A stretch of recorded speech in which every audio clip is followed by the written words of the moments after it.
Il y a Alain Soral qui a analysé le physique de Louis Sarkozy de manière très brève, donc aujourd'hui c'est une vidéo un peu plus légère.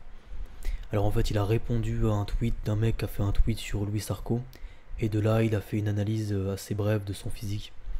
Alors de base le tweet auquel il a répondu c'est ça. Le mec tente de placer des mots un peu chiadés pour paraître cultivé. C'est d'une laideur incommensurable. Ah certes, il essaye, il essaye. Donc là il y a une citation de Mini Sarko. Ce mouvement du 10 septembre est une hérésie populaire factuelle dans laquelle le faible se complaît à travers sa suffisance ordonnée et polyfactorielle. Louis Sarkozy, essayiste. Donc déjà il a un peu upgradé, il était chroniqueur chez CNews et maintenant il est essayiste. Donc ça paye les contacts. Et donc bref, Soral, qui fait son analyse physique, morpho-psychologique, tout est dans le regard, un parfait regard d'abruti. Donc c'est l'analyse de Soral. Qu'est-ce que ça répond? J'allais commenter une vraie tête de con, mais oui, l'idée est là. Et oui, il a un tout petit tour de cou et ses biceps doivent être aussi iconnés. Ah ouais, ça, il a un petit cou. Les chiens ne font pas des chats. Abruti profond, mais dangereux car il est poussé par ses communautés. De la communauté des Lumières.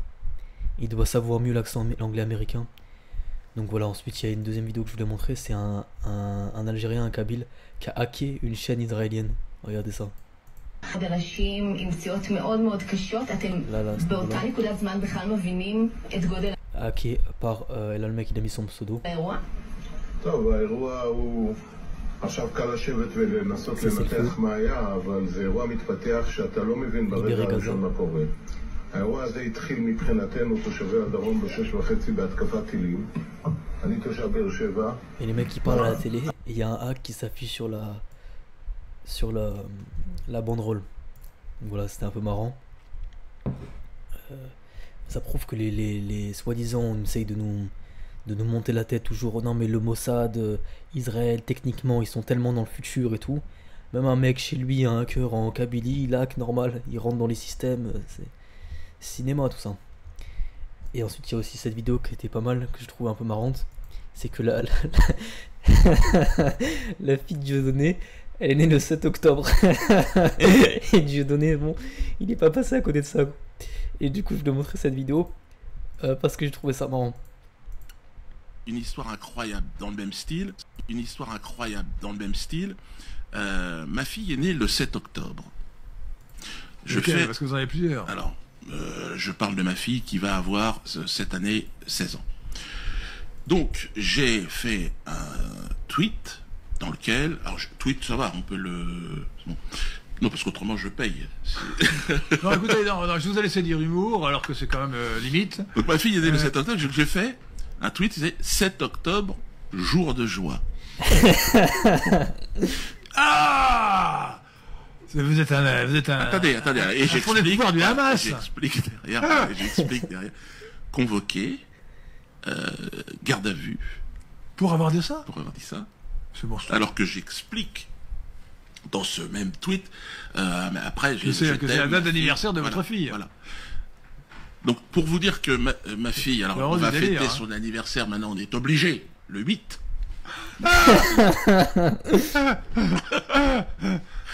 Mais 7 octobre, jour de joie, condamné. Merde, alors pas encore condamné quand même. Non, je pense pas qu'ils osent, parce que là, ça serait vraiment extra. Mais c'est ça, c'est exactement ce que... Aujourd'hui, la magistrature est un organe politique, qui fait de la politique, qui élimine, qui dit, tiens, toi tu peux pas, et c'est extraordinaire. Alors attendez, parce qu'il y a aussi, il faut ajouter quand même une chose pour le Guesso, c'est le monopole de la souffrance, parce que c'est Taubira qui avait voulu que... Ah bah oui, la loi il y a deux tentatives. D'abord, des députés arméniens avait voulu que l'on élargisse la contestation de crimes contre l'humanité à, non pas seulement à ce qui avait été condamné au tribunal de Nuremberg, donc la Shoah des Juifs, mais aussi au génocide arménien. Refusé. Et Badinter avec lui, oui, mais là, il n'y a pas eu de jugement, et puis d'ailleurs, il n'y avait pas les chambres à gaz. Donc on peut nier le génocide arménien, qui pourtant Et c'est une certitude. Enfin, 1 million d'Arméniens sont morts dans des conditions atroces après avoir été déportés de leur province natale par les Turcs, par les jeunes Turcs. Mais parce que il faut conserver le monopole de la souffrance. Les Turcs prétendent que ça c'est pas tout à fait bien sûr, mais il y a aussi des gens qui prétendent. Écoutez, l'un des candidats à la présidentielle en Pologne vient de dire au grand scandale des journalistes français que les chambres à gaz n'existaient pas. Bon, évidemment, s'il était en France, il serait condamné. Ouais. Bon. Donc il a été condamné pour ça. Poutine est né le 7 octobre, un jour maudit pour l'humanité. Poutine est né le 7 octobre aussi. Tu es taquin. La France, une vraie dictature. Bruno Retailleau, Gérald Darmanin, des vrais serpillères. MDR sacré Diodo, c'est pour ça qu'on t'adore. Je suis né aussi le 7 octobre. On aura tout entendu. Il s'approprie le mot antisémite, génocide. Génocide et maintenant des dates 7 octobre. On doit fêter les 25 ans de nos petits-enfants jumeaux le 7 octobre, un problème. Est-ce que l'une des filles de Dieudonné est née le 7 octobre? Mon fils aussi est né le 16 octobre, je fais comment? C'est 7 octobre, jour de fête. Voilà, c'est un peu tout. Mais il faut que je fasse durer la vidéo jusqu'à 8 minutes. Donc on va voir ce que ça dit. J'y crois pas, hihi. À tous les futurs parents, évitez la naissance le 7 octobre. Aux malheureux qui sont nés le 7 octobre ou ont des proches nés le 7 octobre, soyez humains, avancez ou décalez la célébration d'anniversaire. On n'est pas des sauvages quand même. C'est là, on devient de l'acharnement. 7 octobre, jour de joie. 7 octobre, jour de joie, anniversaire de mon président. Son Excellence, Monsieur Poutine, meilleur président du monde. Je vais faire une fête majestueuse à Nino. Quelques amis suédoises et françaises seront invités. Ah, il est vraiment né le 7 octobre. Putain, c'est un truc de ouf. Alors, qu'est-ce que ça dit sur Twitter? Attal, il en fait des siennes encore. Attal a été porte-parole de Macron, secrétaire d'État de Macron, député de Macron, secrétaire général du parti de Macron, président des députés de Macron, ministre de Macron, premier ministre de Macron. Et bah, il a rien à voir avec Macron. Hein. Il a dit quoi, Attal? Les Français attendent 2025 pour tourner une page, celle du chaos, affirme Gabriel Attal lors de son discours de rentrée. Ah, il se désolidarise, hein, il essaye de faire son...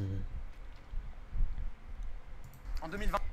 Gabriel Attal essaye de nous faire croire qu'il n'a pas participé pendant 8 longues années à toutes les saloperies de Macron. C'est audacieux, mais ça ne prend pas. Barrez-vous tous.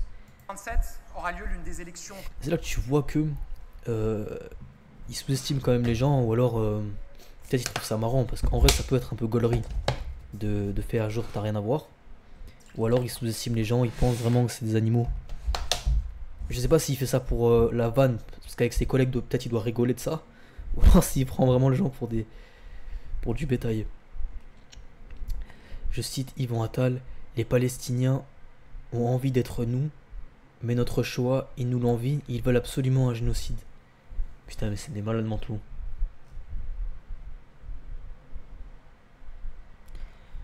Le président n'a pas intégré que c'est fini. Attal brise le lien avec Macron à Arras. Maintenant il le piétine.